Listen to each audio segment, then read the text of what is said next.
यशवंत हो जयवंत हो. ग्रंथाला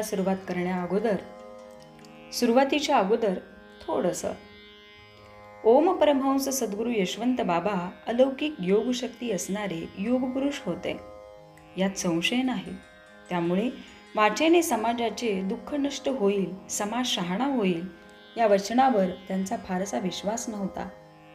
लोकांच्या जीवनात आनंद देण्याचा त्यांनी आयुष्यभर प्रयत्न केला, पण मी तुझ्यासाठी हे केले, एवढे केले असे ते कधी कुणाला बोललेच नाहीत. आपल्या योग सामर्थ्याने लोकांना दुःखमुक्त व भयमुक्त करून भक्तांना आनंद साम्राज्याचे धनी बनवले. स्वतःचे दर्शन मुक्त हस्ते त्यांनी कधी होऊच दिले नाही. मात्र लोकांच्यावर संस्कार व्हावेत ते म्हणत, अरे मी काय देणार आहे, तिकडे देवळात मोठा देव आहे सिद्धेश्वर, त्याच्या पाया पडायचे सोडून माझ्या काय पाया पडता. सुरुवातीच्या काळात वेडा दूधखोळा दिसणारा हा माणूस अबोलही होताच होता. ज्यांनी त्या काळात त्यांना भिक्षा वाढली त्याचे त्यांनी सोने केलेच, पण जो देगा उसका भला और न देगा उसका भी भला असा न्याय त्यांच्या दरबारात होता. आपल्याकडे असणाऱ्या अलौकिक शक्तीचा थांग या अथांगाने कोणास लागूही दिला नव्हता. अलौकिक शक्ती असूनही आयुष्यभर भिक्षेवरच उदरनिर्वाह केला. पण हत्तीने माळ घालण्याच्या प्रसंगानंतर मात्र लोक गर्दी करायला लागले. लोकांना समजले, ज्यांना आपण वेडा दूधखोळा समजत होतो, जो आपल्या घरी भिक्षेसाठी येत होता तो असामान्य आहे. मग लोकांची तुफान गर्दी व्हायला लागली. पण या गर्दीचा त्रास नको म्हणून गाव सोडला व कुंभारकीत आले. सरकारी पाटावर जास्त वेळ घालवून सायंकाळी गावात शिरत, तेही भिक्षेच्या निमित्ताने. 2 प्रहरापर्यंत माणसे दर्शनासाठी जमायची. लोक लांबून दर्शनासाठीच येत, पण आल्याबरोबर दर्शन कधी मिळाले नाहीच, कारण त्यांना मोठेपणा नको होता. म्हणून लोकांतापेक्षा एकांतात राहणे त्यांनी अधिक पसंत केले होते. त्यातून एखाद्याने दर्शनासाठी गडबड केली तर त्यास शिव्या देऊन, दगड मारून हाकलून देत. त्यामुळे येणारे बाकीचे भक्त श्री महाराजांच्या दर्शनासाठी जायला भीत असत. कधी बाबा रागावतील व कधी डोक्यात पेकटात दगड बसेल याचा नियम नसे. सायंकाळच्या वेळेला जमलेल्या लोकांना दर्शन मिळे, पण त्याही वेळी कुणाचे भूत, भविष्य, वर्तमान त्यांनी सांगितले नाही. मात्र सायंकाळी कधी काळी बैठक झाली तर गप्पांच्या ओघात अक्षरशः अलौकिक असे वाङ्मय त्यांच्या मुखातून ऐकायला मिळत असे. बोलता बोलता जमलेल्या लोकांना उपदेश असे, पण त्याचबरोबर जमलेल्या सर्वांचे दुःख ते बोलत असत. मग जो तो आपल्या दुःखावर बाबा काय बोलतात यासाठी जीवाचे कान करून ऐकत. बाबा बोलता बोलता एकाशी बोलत, पण जमलेल्या सर्वांना उत्तरे मात्र मिळत होती.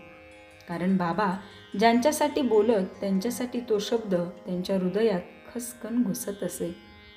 उत्तरार्धाच्या उभ्या आयुष्यात त्यांनी कधी कुरोली सोडलेली अंतरंगातील भक्तांनी पाहिली नाही.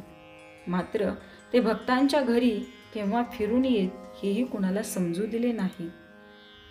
नाही स्नान, नाही संध्या, डोक्याच्या झिंज्या अंगावर चिंध्या हा त्यांचा अवतार, पण त्यांना अस्वच्छता मात्र मुळीच नव्हती. त्यांचा सहवास प्रत्येकाला हवाहवासा वाटायचा. प्रत्येक भक्तांशी सुसंवाद ते वेगवेगळ्या तऱ्हेने साधायचे. त्यामुळे प्रत्येकाला वाटायचे महाराजांची मजवरती प्रेम आहे, लक्ष आहे. त्यांनी आनंद दिलेले किती भक्त असतील यांचा कधी थांगच लागला नाही. मात्र वर्षातून एक दिवस गुरुपौर्णिमेला ते लोकांना खुले दर्शन देऊ लागल्यावर त्यांचे अनुयायी कितीही कल्पना येऊ लागली. टाळ नाही, माळ नाही, गंध नाही, छंद नाही, धुपारा नाही, पण प्रत्येक जण एका विशिष्ट सूत्रात त्यांनी बांधून ठेवलेला होता. तो प्रत्येक जण गुरुपौर्णिमेला यायचाच. गुरुदक्षिणा अर्पण करून श्रींचे दर्शन घेऊन आनंद ठेवा होऊन जायचा. गुरुपौर्णिमेला सकाळी 7 पासून ते रात्री 10 वाजेपर्यंत लोक सतत दर्शन घेऊन जायचे. यावरून त्या दिवशी किती लोक येत असतील याची कल्पना येते. पंढरीच्या विठोबाची वारी व श्रींच्या गुरुपौर्णिमेची एकच तरा.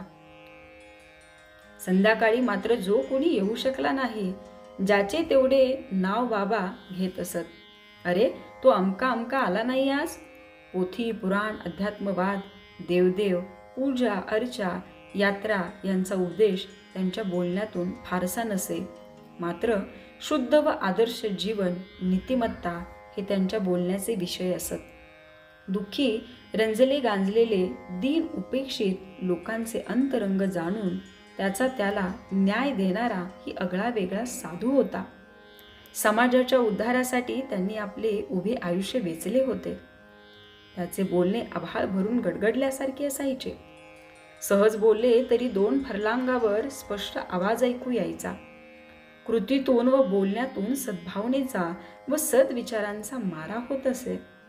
माणूस विचार करायला लागायचा, खरंच आपण किती मूर्ख असे वागायला नको. गेलं हे आयुष्य फुकट गेलं, आता तरी बाबांच्या सद्विचारांनी आपल्या आयुष्याचे सोने करून घेऊ, अशा निर्णयाप्रत माणूस येऊन ठेपायचाच. माणसांचे विचार बदलणं हे अवघड काम श्रींनी उभ्या आयुष्यात केलं. कारण विचार बदलायचे तर मूळ प्रवृत्ती बदलली पाहिजे. त्या मूळ प्रवृत्तीवरच आपल्या शब्दांनी ते घाला घालत. एकदा माणसाला श्रींचा विचार पटल्याने मूळ स्वभावाला मुरड घालण्याचा प्रयत्न तो करत असे. बरे, वाटेल तसे वागून चालणार नाही, कारण पुन्हा श्रींच्या जवळ जागा मिळणार नाही. कारण तुम्ही अंधारात केलेले पाप बाबांचे ठिकाणी उजेडात यायचे. नवे नवे बाबा उघड करायचे, व तेही माणसांमध्ये. त्यामुळे माणूस भिवून असायचा.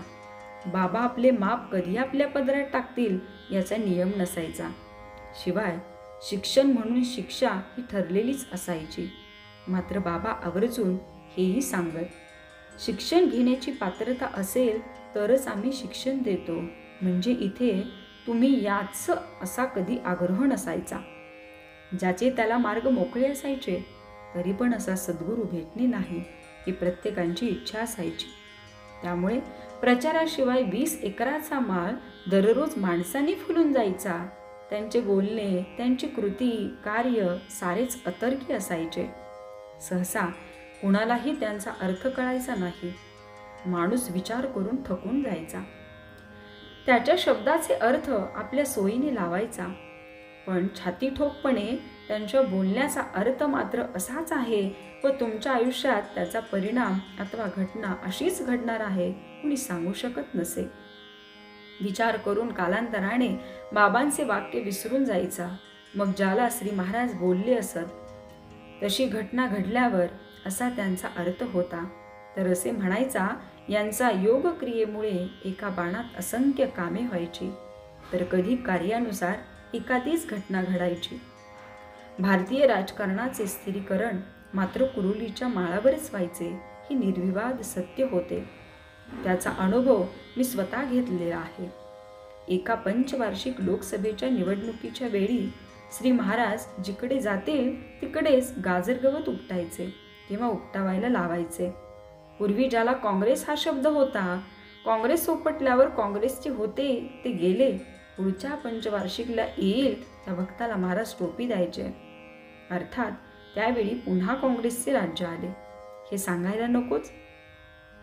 याहीपेक्षा आणखी एक केलेली कृती विलक्षण होती. आश्रमात असणाऱ्या गाई गुरांसाठी महाराज छपरी निवारा करत होते. छपरी उभारताना त्यांनी छपरीला 24 ठेपे दिले. एकूण 24 पक्षांचे एकत्रित असे सरकार आले. पंतप्रधान होते अर्थात अटल बिहारी वाजपेयी. एकूण काय, त्याचे सारेच कार्य अगम्य, मोजपट्टीत न मावणारे, अद्वितीय असे होते, यात बिलकुल संशय नाही. यशवंत हो, जयवंत हो. भेटूयात पुढील भागामध्ये.